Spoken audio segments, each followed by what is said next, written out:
দাপুটে জয়ের টানা দ্বিতীয়বার কোপা ফাইনালে আর্জেন্টিনা। কানাডার বিপক্ষে জয়টা প্রত্যাশিত ছিল। মাঠের পারফরমেন্সে দেখা গেল দাপুটে জয় আর্জেন্টিনার চিত্র।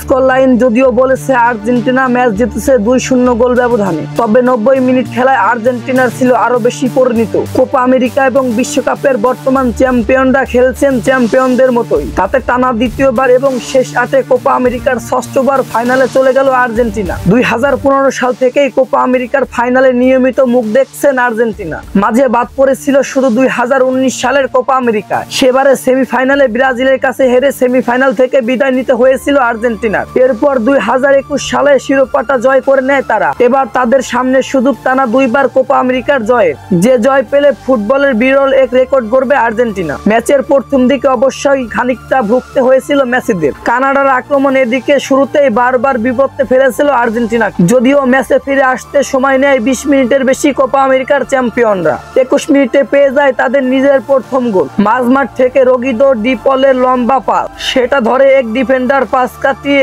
স্কোর শিটে নাম তুলেন হুলিয়ান আলভারেজ। কোপা আমেরিকা ও বিশ্বকাপে সেমিফাইনালে গোল করতে এলেন আর্জেন্টিনার লাইন নাম্বার। ম্যাচের 51 মিনিটে নিজের কাঙ্ক্ষিত গোল পেয়ে যান লিওনেল মেসি। অফসাইডের অভিযোগ ছিল, তবে কানাডার রক্ষণের এক খেলোয়াড় ডিফেন্ডার লাইনের অনেকটাই নিচে ছিলেন। ভিডিও অ্যাসিস্ট্যান্ট রেফারি বাতিল করেন অফসাইডের আবেদন। এই গোলের সুবাদে বেশ কিছু রেকর্ড গড়লেন মেসি।